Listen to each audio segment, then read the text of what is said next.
to today's episode of Candid Kaya. Are you currently being overwhelmed and burdened by student loans?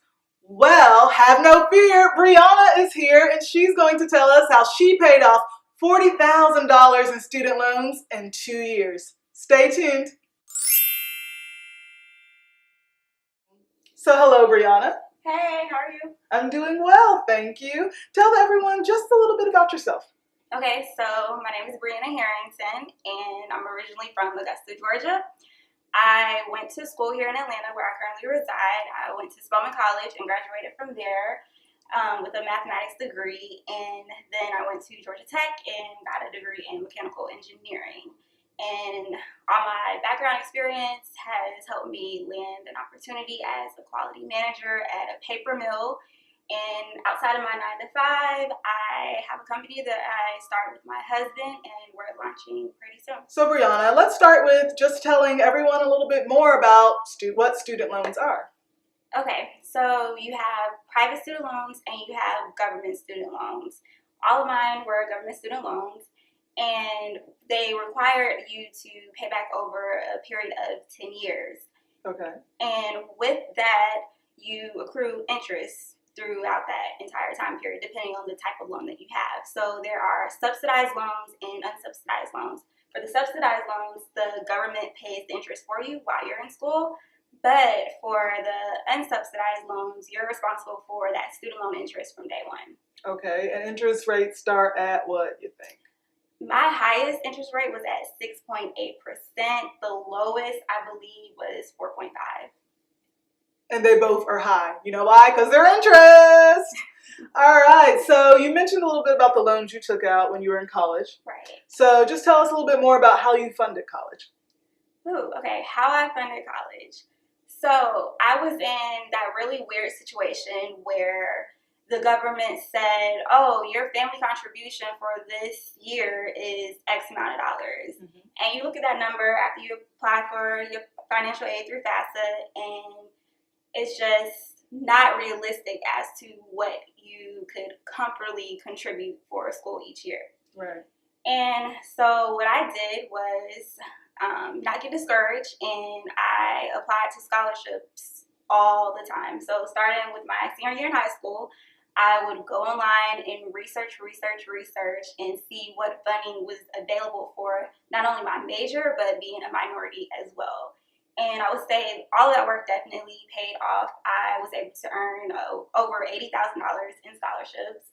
The highest scholarship that I received was through ExxonMobil, and that was about $45,000, a little over $45,000. And that was able to help cover tuition and fees while I was at Spelman. And when I went to Georgia Tech, it transferred over there and helped cover tuition and fees there.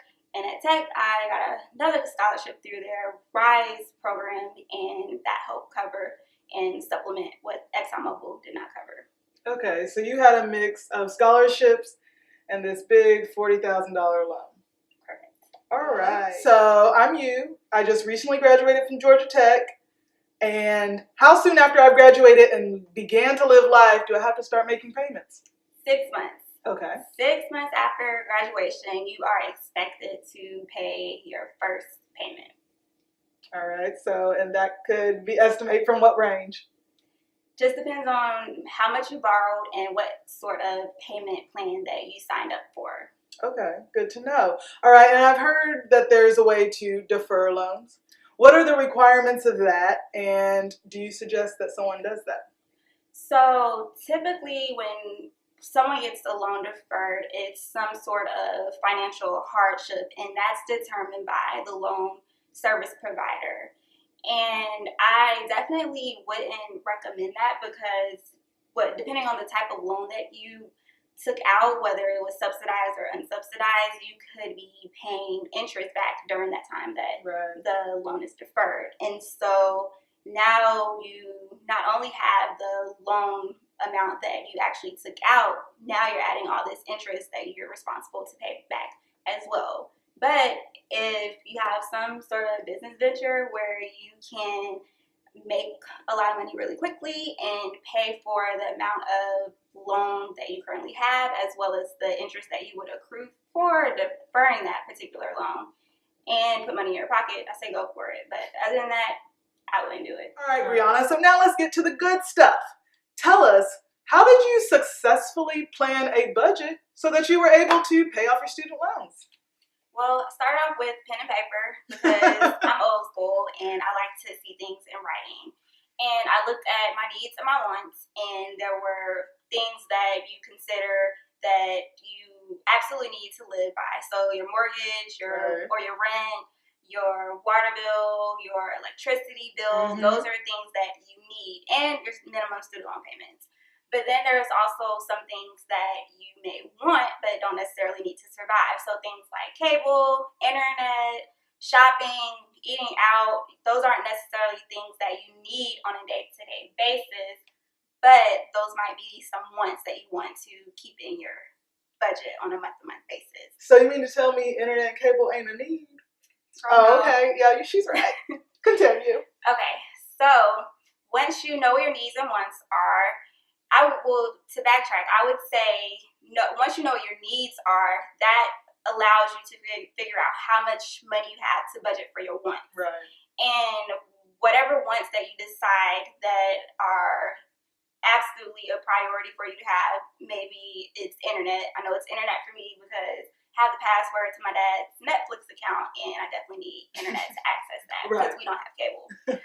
But once you have that figured out, then you can say, okay, I'll put this much money aside each month to eat out. I'll put this much money aside for going shopping. Just stick to whatever budget that you come up with and don't stray away from that no matter what, because that's going to help you continue out whatever plan you come up with and be able to be successful with that particular plan.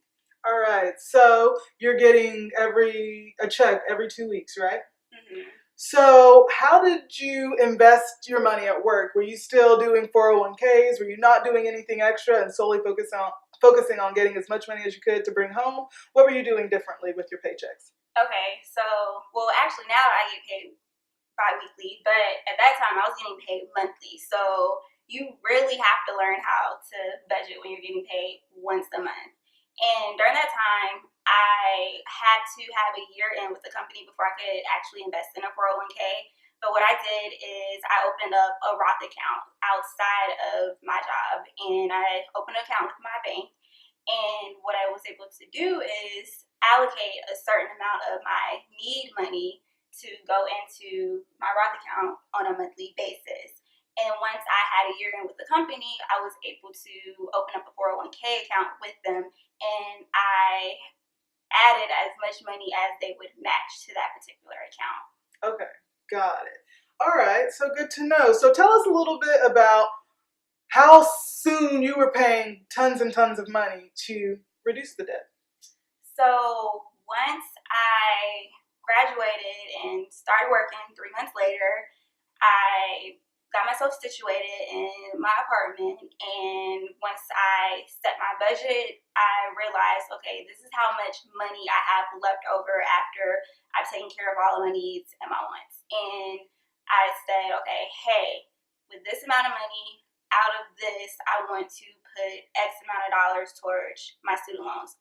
That's not including the minimum loan payment that I already put on my student loans. Oh. So this was just extra to help knock down the principal balance, which would alleviate some of that interest that I would accrue long term.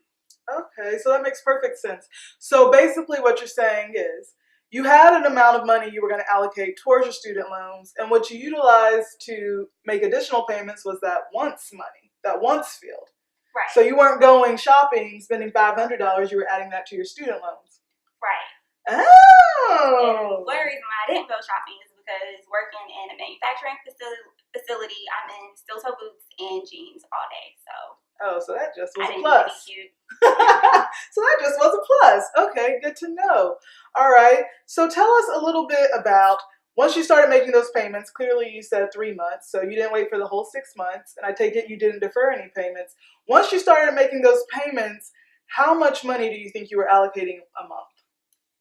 I would say probably about $1,300 to $1,400 a month. A month? Dedicated to student loans. Yeah. And you were able to do that because you reduced your wants. That's the key? Yeah. That's a Louis Vuitton purse every single month that I just bought and never get to total. Y'all hear that, Louis Vuitton owners? That could be your student loan payments. What is your best piece of advice for those who are just so overwhelmed with student loans? I'm talking $100,000 and up and are just struggling to even make sufficient payments. What is your best piece of advice just to get them motivated to really work towards paying off those loans? Okay, there is definitely a light at the end of the tunnel. Know that someone paid off $80,000 in loans before you, someone's going to do it after you. So what's stopping you? There's no need to be fearful. Just set aside time and do the math. Create a budget, and once you have that budget, you need to come up with a plan in order to stick to that budget. And then it's all about executing that plan and going from there. All right, so have no fear. Uncle Sam is here, but he can also go away. Right, make sure he goes away. All right, so just tell us, how do you feel being so financially free? Financially free, let's see, it's a really good feeling.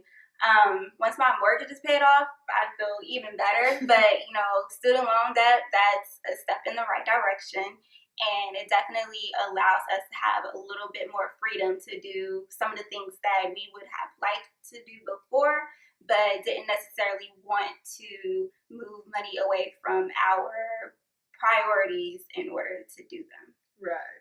All right. Well, that concludes today's interview. Brianna, tell us how we can keep up with you and your new business. Okay, so my Instagram handle is @YoungHarringtonHoldings, and my personal page is Young2Harrington. All right.